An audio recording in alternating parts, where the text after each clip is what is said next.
Olá, sejam muito bem-vindos ao podcast Indiferença da Associação Larico. Hoje vou conversar com a Palmira Martins, assistente social da Federação RD Portugal e coordenadora do Cuidar Raro. Este podcast tem o apoio da Câmara Municipal de Cascais e é gravado nos estúdios da Criativa.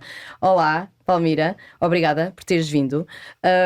Eu vinha no caminho a pensar, se eu tiver um filho com uma doença rara, entro no site da Segurança Social e fico em pânico e saio. Desisto logo porque são tantos formulários e tantos apoios e tanta coisa que é muito difícil navegar naquele site. E digo o site da Segurança Social e com certeza que existem outros. Sim.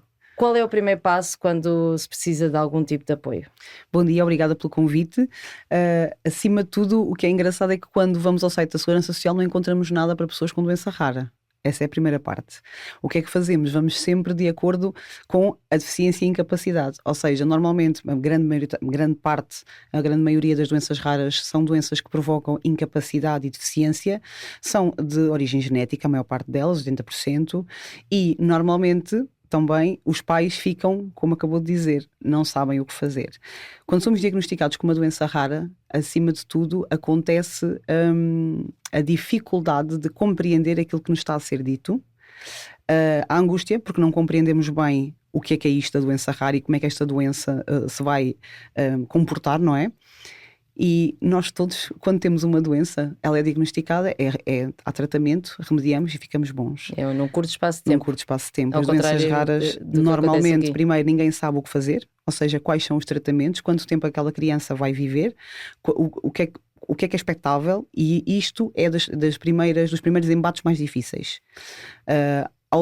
A partir daí, aquilo ficam ali num período em estado de choque, que eu considero que não é a chamada negação, mas que não sabem bem o que é que lhes está a acontecer, e depois então começam a mexer-se e começam a fazer, a ir buscar os benefícios, tentar saber um pouquinho como podem navegar neste mundo. Na Segurança Social, por exemplo, nós baseamos-nos muito na bonificação, para bonificação do abono de família para crianças e jovens com deficiência, que, mas este menino tem uma doença rara e que até nem se vê. Não é visível, a doença rara não é visível, e a Segurança Social, por vezes, os técnicos têm muita dificuldade em compreender esta parte. Não é porque a doença não se vê que ela não exista. Claro. Pronto. E então vamos sempre. Bonificação, primeiro, antes de mais nada, que normalmente as crianças têm um abono de família, esse abono pode ser bonificado em casos disto. Ter sempre relatórios bem fundamentados, parte clínica bem explicada, porque depois vão ter que ir a uma junta médica da parte da Segurança Social para que depois possam comprovar efetivamente que têm esta deficiência ou esta incapacidade. Aquele médico não vai avaliar a criança no momento, vai avaliar os relatórios que lhe forem entregues. Que podem ser até de vários médicos? De vários médicos, várias especialidades. As doenças raras nunca têm só uma patologia nem uma especialidade, têm várias, porque elas vão gerando, a própria doença gera 3 ou 4 ou 5, e então é acompanhado em 5 especialidades, precisamos de 5 relatórios. Isso é, sem dúvida, é das coisas mais importantes. Pode não ser visível, mas esses relatórios vão sustentar a doença. Sim, porque há doenças que não são visíveis, são orgânicas, por exemplo, que são no interior. A esclerose múltipla, posso dar esse exemplo, ela tem afetação neurológica, por surdos, por vezes, ou então primária, progressiva ou secundária, que às vezes não se vê. As pessoas, quando olhamos para elas, são completamente normais, não têm qualquer incapacidade visível, mas a doença tem uma afetação muito grande. Não conseguem apertar botões de uma camisa, nem até uns sapatos, não conseguem recordar-se do que foi dito na última meia hora. Portanto, há aqui várias questões que têm que vir explicadas num relatório médico. Ok? Por exemplo, o síndrome de Angelman é um síndrome que provoca multideficiência, não é? Tem muitas coisas, algumas são visíveis, outras não. E quando vamos a uma junta médica, se isso não estiver escrito no relatório médico, ela passa despercebida. Lembro perfeitamente de acompanharmos uma criança pequenita, foi a junta médica por causa do multiuso, que já lá vamos, e não veio a percentagem total, porque esqueceram-se todos que a criança era invisível, era invisual, ou seja, a criança não via, mas como era muito bebê, ninguém se lembrou de tal facto. Okay. Pronto, e como não vinha escrito, não foi contemplado para a percentagem. Portanto, Segurança Social, bonificação do abono de família para crianças e jovens, sempre com bons relatórios médicos para que sejam válidos e para que suportem a vossa teoria, não é? Neste caso não é teoria nenhuma, mas é um facto. E é o primeiro passo. É o primeiro passo, sim. Depois temos, aqui vou ter que balançar para perceberem. Aqui depois temos o subsídio por assistência à terceira pessoa, que ajuda e é dado na maioria às crianças, embora sejam os pais, mas é dado à criança para que consigam suportar ali alguns custos de não conseguem trabalhar a tempo inteiro, é preciso comprar determinados coisas, vou dizer assim, para que aquela criança realmente também esteja bem acompanhada. Pronto, esta prestação é dada também no âmbito da bonificação, subsídio de assistência, por assistência à terceira pessoa, também com os relatórios médicos, tudo direitinho. E isto vai ajudar um bocadinho porque os pais têm uma carga financeira muito grande. Depois temos o subsídio... são os cuidadores principais. Sim, já lá vamos aos cuidadores, já lá vamos. Okay. E depois a seguir temos o subsídio por educação especial.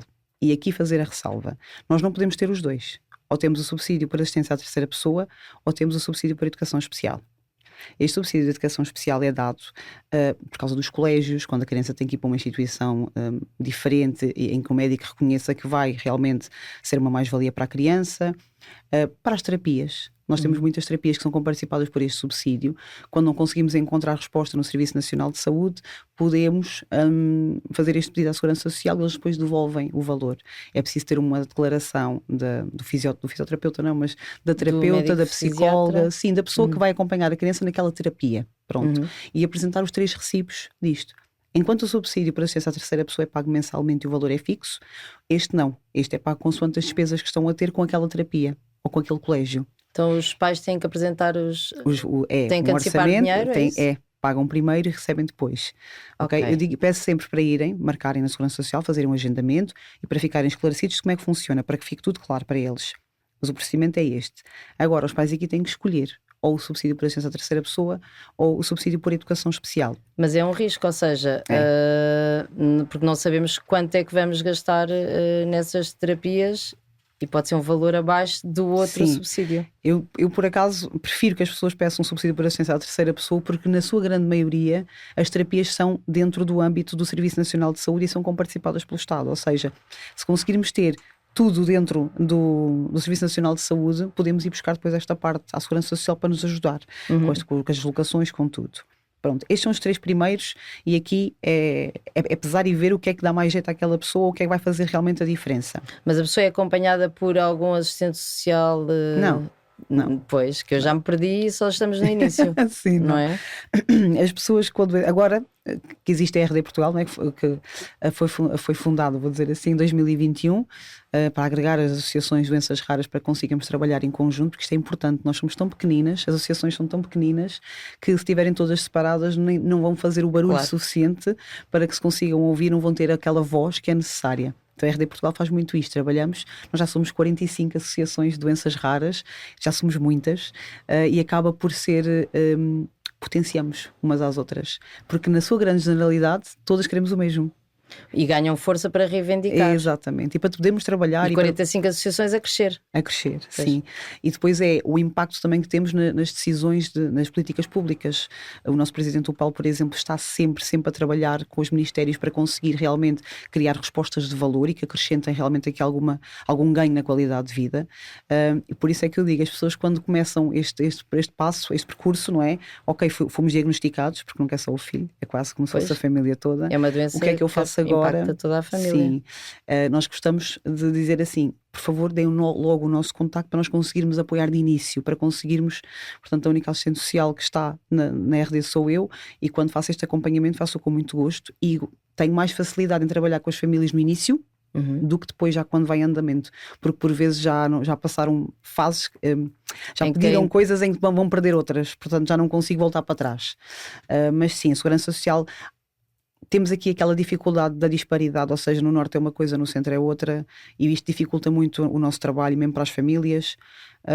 E se sairmos dos centros urbanos então e das grandes cidades, o problema aumenta. Sim, porque vê-se menos, as informações estão muito desfasadas, mas pronto, nós trabalhamos muito nesse sentido, tentar aqui dar-lhes um acompanhamento e um seguimento. Portanto, a Segurança Social temos a bonificação, temos a subsídio por assistência à terceira pessoa, subsídio por educação especial, e agora vou falar num outro que para mim é muito importante também, que é o subsídio por assistência ao filho com doença crónica ou oncológica. Este subsídio é para aqueles pais, que é desde o nascimento praticamente, que fazem o diagnóstico, primeiro ano, segundo ano, e que estão a trabalhar ao mesmo tempo, não é? Terminam a licença de maternidade ou de paternidade e que vão precisar de dar mais acompanhamento aos filhos. Ou seja, se eu vou trabalhar, vou até ao trabalho, e se eu falto 3 dias da semana e vou 2, mais vale pedir este subsídio. Isto é o quê? É como se fosse uma licença com vencimento. É pedido à Segurança Social e é apresentado. Isto nem é preciso o patrão autorizar ou a entidade empregadora.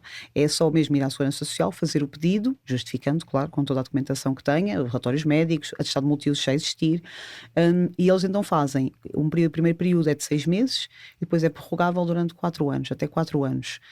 E é pago 65% do ordenado. Ou seja, normalmente estes pais já estão a perder muito mais do que isto, porque já faltam mais vezes do que aquelas que vão, seja porque têm que ir à terapia, aos 50 exames, às 30 especialidades, pronto, acaba por ser isto, e este subsídio é muito bom para isso, porque permite aos pais, a um progenitor, estar em casa e cuidar da criança, mesmo que ela esteja institucionalizada e precise porque há sempre mais coisas para fazer, normalmente não há só um filho, são mais, e acaba por ter aqui algum impacto, portanto, este subsídio também é possível, ter atenção sempre que são só 65% do ordenado. Se for um rombo muito grande, nós compreendemos e temos a noção que uma parte das famílias não se pode dar esse luxo, não conseguem. Tem que continuar a trabalhar. E tem que continuar a trabalhar em carga, é 24 sobre 24.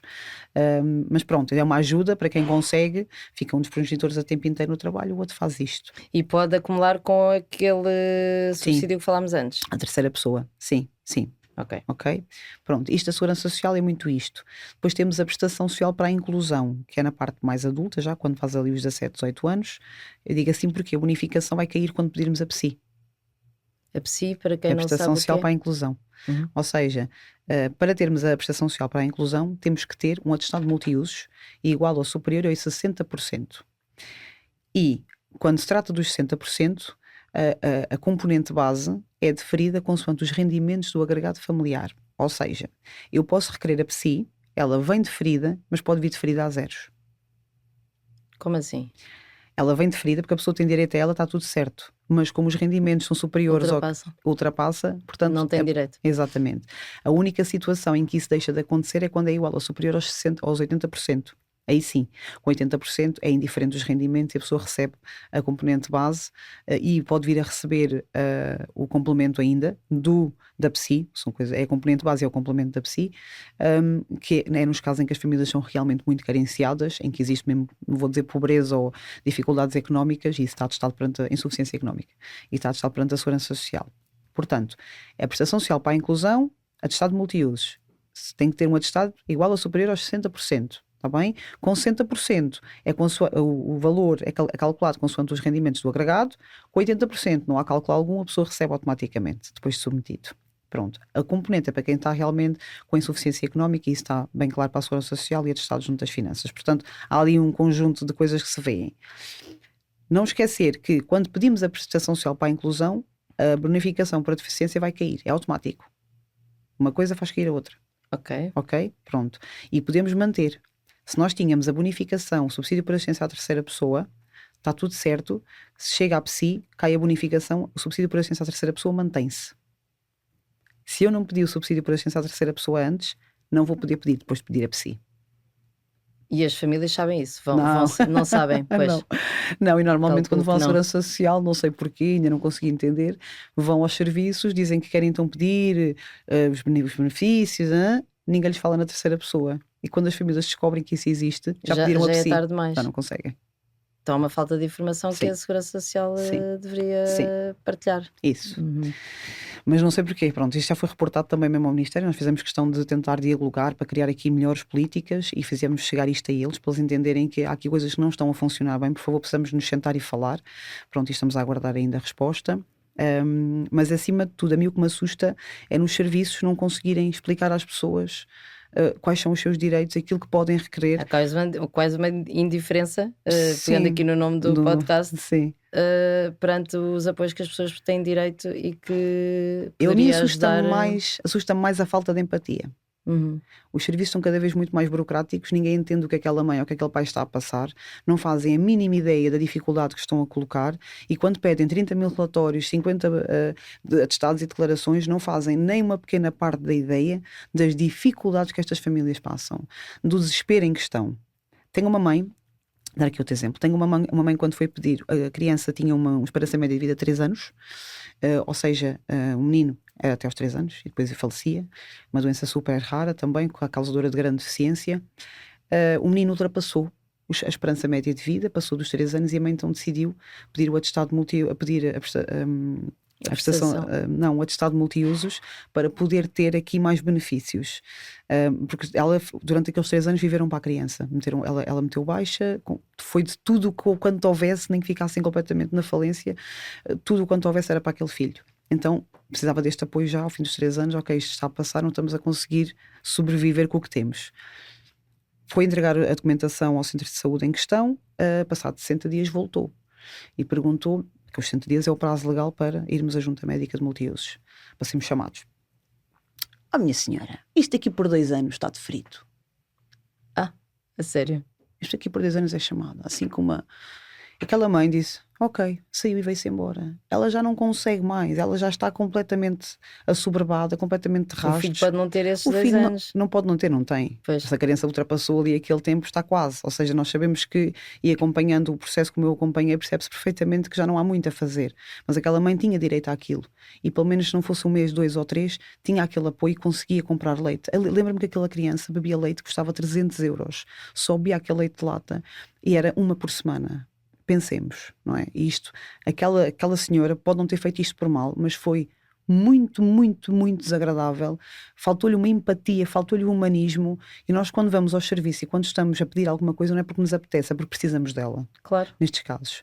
Pronto, acabámos por perceber que o formulário nem tinha saído da gaveta. Só depois de eu ligar e de enviar novamente é que eles validaram então o pedido e foi chamado ao fim de 2 dias. A mim o que me custa é que as pessoas não têm necessidade, não deviam ter a necessidade de precisar de mim. Isto devia ser tudo mais facilitado nos serviços. Ficam completamente perdidas. E depois é. A minha cabeça já fez um nó só com estes testemunhos, porque depois é um caso no meio de centenas, muito provavelmente. Há muitos casos que acompanha que têm a mesma problemática. Mas, por exemplo, mesmo as juntas médicas, segundo me parece, estão muito atrasadas e chamarem as pessoas para juntas médicas também não é um processo rápido. Aproveito aqui já para falarmos sobre as juntas médicas, fazemos já aqui a separação. Estávamos na Segurança Social e vamos manter por aí. As juntas médicas da Segurança Social são as chamadas as juntas para verificação de incapacidade, que são utilizadas para as bonificações e para a terceira pessoa, são utilizadas para o complemento por dependência e antigamente para o Estatuto do Cuidador Informal, que agora já não é necessário, porque se foi a estas 2 juntas anteriores da terceira pessoa já não é necessário ir àquela. Pronto, mas tem que haver já uma junta prévia, ou seja, já ter sido feita no âmbito de algum dos pedidos. Pronto, estas juntas são avaliadas, eles vão fazer a avaliação das incapacidades e o que nós todos queremos é que passem a ser avaliadas as funcionalidades. Ou seja, em vez de se avaliar a incapacidade que a pessoa tem, avaliar a funcionalidade que lhe resta ou a funcionalidade possível ou ao máximo que se consiga ter. Porque há muitas doenças que não estão na tabela, na antiga tabela, e os médicos não sabem, não conseguem. E depois a coisa não corre bem. Só doenças raras são mais de e não 7 venha mil, lá 8 mil? Sim, por aí, sim, pelo menos sim, o último sim, número que eu soube. Sim. Portanto, Em é Portugal, impossível os médicos conhecerem todas as doenças e as raras. incapacidades lá vêm associadas, por isso é que os relatórios médicos que vêm dos especialistas são fundamentais, virem bem escritos. Nome da doença, patologias geradas, qual a incapacidade ou a funcionalidade que foi perdida, tudo bem clarinho. Quanto mais claro for o relatório, mais fácil será na junta médica. Porque eles também não vão desacreditar um relatório no especialista, não é? Normalmente eles são médicos de clínica geral e existem os colegas da especialidade que trabalham nisto diariamente e que têm outro conhecimento. Pronto. Dizer que as juntas médicas da Segurança Social servem também para a reforma por invalidez. E a reforma por invalidez, deixar já aqui este alerta, embora que seja mais crianças, mas deixar já para os outros também que estão a ouvir e que sejam mais adultos e que estejam a pensar em reformar-se por invalidez. 2 campos. O primeiro é: não se reformem se forem diagnosticados há pouco tempo. Esperem. Não se mandem de cabeça. Porque vocês foram diagnosticados agora, vão fazer uma série de tratamentos, medicação e exames, até estabilizarem, demora cerca de 1 ano, 2, e ao fim dos 2 anos vocês estão completamente capazes e reformaram-se por invalidez. E agora, pode haver uma transformação da evolução. Existe sempre, ok? Pode existir a estabilidade, ok, a pessoa não vai voltar a ter força nas pernas ou nos braços, mas pode haver a estabilidade de dizer, ok, o surto regrediu e agora vou poder fazer a minha vida normal. mas isto demora tempo. As pessoas que estão a trabalhar, metam baixa, sejam acompanhadas nesse âmbito, tudo direitinho nas consultas. Ao fim de 3 anos, quando forem à junta médica para sair da baixa, ou reforma por invalidez, porque depois chega ali àquele ponto que é para um lado ou para o outro, aí sim decidam. Mas até lá, esperem, não se precipitem, não se mandem de cabeça. Mas às vezes também não há uma pressão dos serviços para a reforma Mas a pessoa por não tem que o fazer. invalidez. Mas a pessoa não tem que o fazer. A Mas pessoa pode existe essa dizer, pressão. existe alguma pressão, ou às vezes o contrário. Tenho uma senhora com atestado de multiuso superior a 75%, e o centro distrital em questão, mesmo depois de se falar, e já não é a primeira pessoa que me faz, já é a terceira ou quarta, não reforma. Diz que está apta para continuar a trabalhar. Embora o médico do trabalho diga que ela não pode desempenhar nenhuma função dentro da empresa, que está inapta para qualquer tipo de trabalho. Foi despedida. Foi para o desemprego. Porque não reformaram por invalidez. Não sei se me estou a fazer entender. Pois. Para a Segurança Social ela está capaz, para os trabalhos não está. Ou seja, a entidade patronal despediu-a por isso. Pronto. Mas isto não é só um caso, são vários. E é sempre o mesmo centro distrital, mas isto são outros 500. Pronto. Mas isto acontece, é uma coisa que acontece. É normal acontecer, embora não é normal. Não é? Que é o que se costuma dizer, isto não pode acontecer assim. Mas alertar para não se reformem compulsivamente. Façam as coisas com calma e com tempo, que às vezes estabilizamos e conseguimos fazer um bocadinho mais. E tenham as expectativas, pés assente no chão. Tentar perceber aquilo que conseguem efetivamente fazer, não se mandarem à louca, assim de repente, só porque agora estou ótimo e vou fazer. Antigamente corríamos 6 km, agora só andamos 3. Com Tem calma. que ser progressivamente. Depois, Portugal também não é um país em que os empregos estão preparados para este trabalho faseado e adaptado à condição de cada um. Eu, por acaso, aí já vou dizer que temos muitas empresas que são super, não só inclusivas, mas integradoras de boas práticas, em que trabalham imenso para que as pessoas com deficiência ou incapacidade possam estar ativas naquela empresa e não sejam despedidas. Mas claro, depois temos os outros, não é? Mas isto é como há pessoas boas e pessoas más, vai dar ao mesmo. Pronto. Mas tem havido então uma mudança de paradigma em relação a isso? Tem. Noto muita evolução. As cotas para o emprego, inclusive, também ajudaram imenso, porque as pessoas são obrigadas a contratar pessoas com incapacidade dentro de um X número de trabalhadores, pronto. E acaba por haver aqui alguma consciencialização para isso. Voltando aqui um bocadinho à segurança social, fazemos então estes benefícios todos, bonificação, terceira pessoa, ou complemento por dependência, que não falei porque é dado mais ao envelhecimento, é dado mais a pessoas com uma incapacidade mais forte, embora tenha crianças com complemento por dependência. É raro, mas tenho algumas. E este sim pode ser pedido depois da PSI. Ok? Existe aqui esta balança que pode dar aqui a volta. É difícil a segurança social deferir quando são crianças. É muito difícil, é muito raro. Daí a terceira pessoa ser a resposta correta. Pois. Ok? Pronto, estava a dizer que as juntas médicas de incapacidade da segurança social são uma coisa e as juntas médicas da saúde são outras. Nós, quando queremos um multiuso, quando precisamos de um multiuso, temos que fazer o pedido no nosso centro de saúde, a área de residência. Não é onde temos o médico de família, pode calhar a ser o mesmo, mas é pedido na área de residência. Pede o formulário no guichê, à entrada, mesmo que não tenha um médico de família, isso não interessa.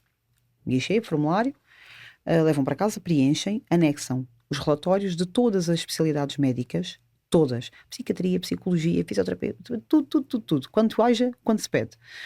Anexa-se isso e o cartão de cidadão da pessoa que está a requerer o multiusos, e o cartão da pessoa com doença rara, se já tiver, já lá vamos, estamos a passar agora para a saúde, e juntamos isso e entregamos. Temos um prazo de 60 dias, eles normalmente teriam um prazo de 60 dias para nos responder. Está com cerca de 1 ano de atraso. Teve com 2, portanto, está a melhorar. Está a melhorar. Está a melhorar. Esperança. Há esperança. Em algumas zonas até é bastante rápido. Atenção, há aqui, estou a dizer 1 ano aqui.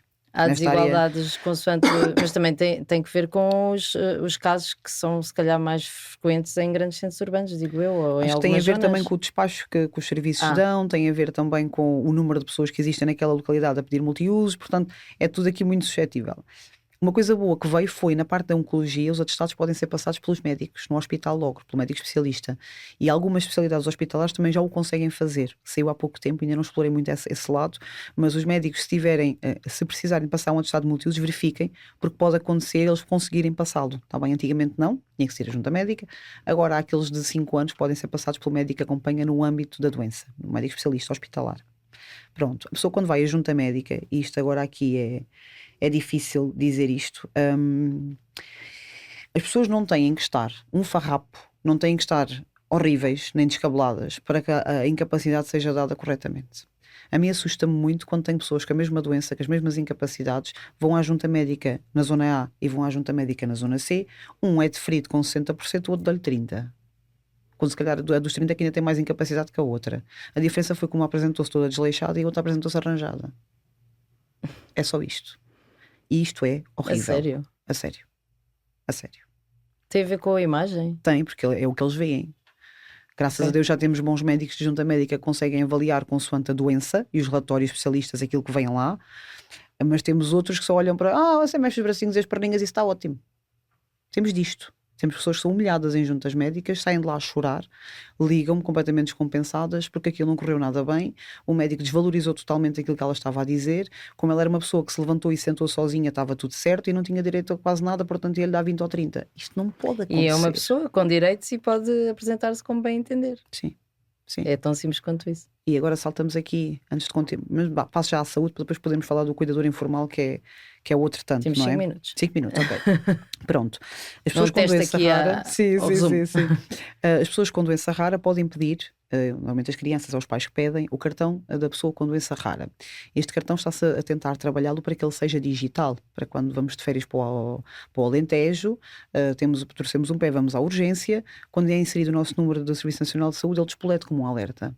Atenção, que esta criança é seguida neste hospital por esta médica, especialista assistente, com esta doença e não pode fazer isto e isto. Porque isto é muito importante, porque os médicos que nos recebem na urgência não compreendem, nem têm nada, coitados, não conseguem, é impossível, aferir que aquela criança tem uma incapacidade, uma doença rara. E há não é? procedimentos médicos que se calhar não podem fazer. Pois é, há pessoas que não podem tomar um Benuron, não é? Pronto.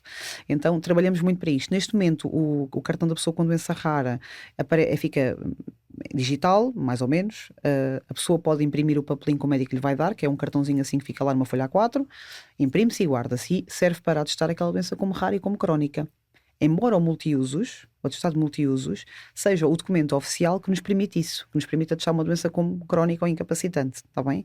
Pronto. Depois o multiusos tem um monte de benefícios, não é? Vou dizer um monte porque são alguns, embora alguns não se enquadrem porque é preciso ter atenção aos 60% e aos 80%, ok? Mas na sua grande maioria é um rol muito grande, podem pesquisar na net, ele aparece, está super acessível os benefícios do multiusos. Alguma coisa também podem ligar para nós, para a RD Portugal, que eu depois ajudo. E pronto, falamos então do cartão da pessoa com doença rara e do multiusos.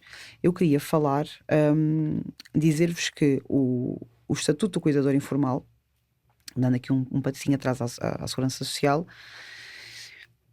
era muito preciso, era muito urgente e era muito necessário. Foi criado, tem muitas lacunas, precisa de adaptações e alterações, estão a trabalhar para isso. A Associação Nacional dos Cuidadores Informais, a ANSI, trabalha imenso nesse sentido, e a RD está sempre a apoiar naquilo que for preciso e digo sim senhor, é preciso, mas já temos aqui algumas coisinhas que podemos ir buscar. Para os pais que estão a trabalhar na mesma, podem pedir o Estatuto de Cuidador Informal não principal, porque a pessoa está a trabalhar, mas pode ter este estatuto. Este estatuto o que é que nos vai permitir? Flexibilidade de horários, o patrão vai ter que ajustar ali as horas para que, por exemplo, não fazer noites, sair, fazer uma jornada contínua, teletrabalho, dentro daquilo que são as funções da empresa e do tipo de empresa que é, não é? Tentar fazer esta adaptação. Têm a licença, mas isso já tinham, por assistência à família dos 15 dias, mas nós todos sempre tivemos, portanto enquadra-se no mesmo. E o Estatuto de Cuidador Informal principal faz-nos ter direito ao subsídio de apoio ao cuidador informal.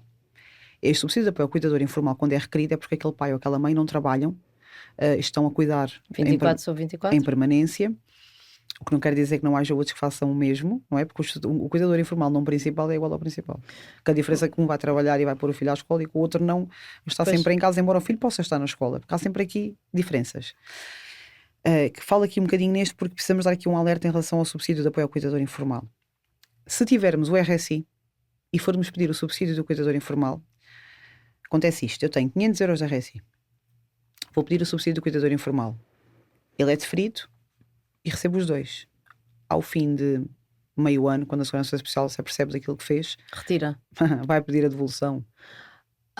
E aquela mãe e aquele pai pensaram: ok, agora vou conseguir pagar as rendas em atraso, a água e a luz que ficou por pagar. E já não tem esse valor para devolver. Estamos a falar de 2.500 euros às vezes, e 1.400. São valores que os pais ficam em choque, porque não o tinham, quanto mais agora. Alguns casos a Segurança Social já está a fazer o quê? O ajuste. A pessoa recebe 500 euros de RSI, quando vem o subsídio do cuidador informal, passa a receber 250 daqui ou 250 E daqui. vai Vai dar ao mesmo. retirando. Vai dar ao mesmo. O que é que eu digo? Suspendam o RSI, peçam só o subsídio de apoio ao cuidador informal e recebam o valor por inteiro dali. Porque não vale a pena estar a Mas fazer. muitas vezes os pais nem sabem Não disso. sabem, não sabem. Agora acho que já ali. Para mim, o que faria sentido era cair um quando se pede o outro. Ponto, que era para não haver isto, não é? Para não, Ser com uma uma coisa bonificação, automática. com uma bonificação, por exemplo. Portanto, isto é um caminho longo. Os pais podem estar a ouvir isto e podem estar a pensar: meu Deus, é longo, mas faz-se. E a vossa determinação, a vossa autonomia, a vossa vontade é mais férrea que o resto. E se vocês precisarem de ajuda, nós estamos aqui e nós ajudamos. Não deixem a de comer porque não sabem ou porque alguém vos disse que não têm direito. Vamos explorar isso, vamos trabalhar isso e vocês todos deviam ter esta possibilidade. Saber aquilo a que temos direito, como fazemos e como andamos. Não falámos aqui muito de tudo, eu sei que estamos a acabar, mas Mas foi um bom resumo e qualquer coisa os pais também podem contactar podem, a sempre, RD Portugal sempre. e especificamente o projeto Cuidar Raro, não sei se quer Sim, dar uma sim. mensagem e explicar em Sim. que é que consiste. O Cuidar Raro foi um sonho que nasceu de mães com criança com doença rara. Uma San Filipe, uma Angelman e uma esclerose tuberosa. Foram as impulsionadoras deste projeto, foram quem realmente quis que isto nascesse. Eu só depois vim dar o arranque à parte operacional, porque elas já o tinham desenhado. Ao contrário do serviço de apoio domiciliário comum que existe, que é para a higiene na parte da manhã, posicionamento e almoço, o Cuidar Raro não quer fazer este serviço. O que é que nós queremos com o Cuidar Raro? Que o cuidador possa descansar. E quando digo descansar é tirar, neste caso são 20 horas por mês, de forma regular, ou seja, não é só uma vez pontual e já está. Todos os meses, aquelas famílias são apoiadas 20 horas por mês. Podem escolher a forma como querem ser apoiadas, se ao final do dia, se ao fim de semana às 4 horas, se uma sexta-feira à noite para irem jantar com outro filho ou até sair com amigos, porque os cuidadores têm este direito. Os cuidadores não é por terem um filho com uma doença crónica ou incapacitante que têm que parecer um farrapo, que têm que andar todos desgovernados, que não podem ter férias. Existe o estigma. Isto E às vezes até os próprios surreal. pais sentem dificuldade Sentem porque em ficam delegar e mas isto sentem-se vem, culpados. Vem mas sempre isto o vem do sentimento de culpa, estigma, porque claro. as pessoas, olha aquela, vai, estás a ver, o filho está em casa, cadeirante, mas ele vai ali passear. E porquê é que não pode? Não, essa criança está bem tratada, se aquele jovem está bem acompanhado, porque é que não há de poder sair? É uma pessoa como as outras. Aliás, devia ter mais até. Mais Até saídas, para mais. cuidar e ter capacidade depois para voltar com força. A maior dificuldade, e que as pessoas às vezes não compreendem, é que se aquele cuidador for abaixo, vamos ter 2 problemas em vez de 1. Claro. Precisamos dos cuidadores com uma maior qualidade de vida, com uma maior capacidade para cuidar, para que continuemos a cuidar em casa, para que continuemos a ter crianças connosco. Nós temos casos em que as famílias já chegaram à última linha e não conseguem mais, ok? E isto é emergente. Nós temos que ter mais qualidade de vida, não só como cuidadores ou como pessoas com doença, mas como pessoas normais. É preciso trabalhar a qualidade de vida e prevenção. Temos que prevenir primeiro, em vez de depois Antes andar de aqui chegar a esse ponto. essa exaustão e esse estado Sim. limite. E o Cuidar Raro faz isto. Damos estas 20 horas por mês. Neste momento temos 10 famílias integradas em projeto, com várias patologias. Os cuidadores formais, isto é, na plataforma do Cuidar Raro, nós temos uma página onde as famílias vão e se inscrevem como cuidadoras informais e como cuidadoras formais, os assistentes, não é? Para que possam substituir. Ok? E depois a plataforma faz o match entre a procura e a oferta, mediante a zona da localidade, mediante, ok? Várias coisas, é feito o match e as famílias então são escolhidas. Eu faço o primeiro contacto inicial, fazemos a primeira reunião, visitas de aceitação, que significa o quê? É aquele pai que vai ensinar àquela pessoa aquilo que gosta e não gosta. Como é que esta criança, o que é que ela come, tudo, pronto. E funciona muito bem, as visitas têm estado a correr lindamente, temos famílias já integradas há quase 12 meses, em que o projeto está super bem, e reportam um avanço, uma melhoria da qualidade de vida significativa. O Cuidar Raro tem ainda mais 3 opções, como é o Help to Care, que é para famílias com doença rara terminal, para podermos fazer aqui um acompanhamento e uma sinalização para cuidados paliativos. E temos a capacitação dos profissionais de saúde com doença rara para os profissionais tanto de saúde como do setor social, que é muito, muito necessária. O Cuidar Raro veio dar esperança a muitos pais, veio dar aqui um alento a famílias. Temos filhos que passaram a ser visíveis por causa do Cuidar Raro, porque estavam completamente ofuscados pelo irmão que necessitava daquela atenção toda, por vezes são também eles cuidadores. E este projeto trouxe, quando pergunto às famílias, então o que é que este projeto vos trouxe? Eles dizem esperança. Muita esperança, que as coisas consigam voltar a alinhar e consigam a ter. Isto é uma resposta social, se formos bem a ver.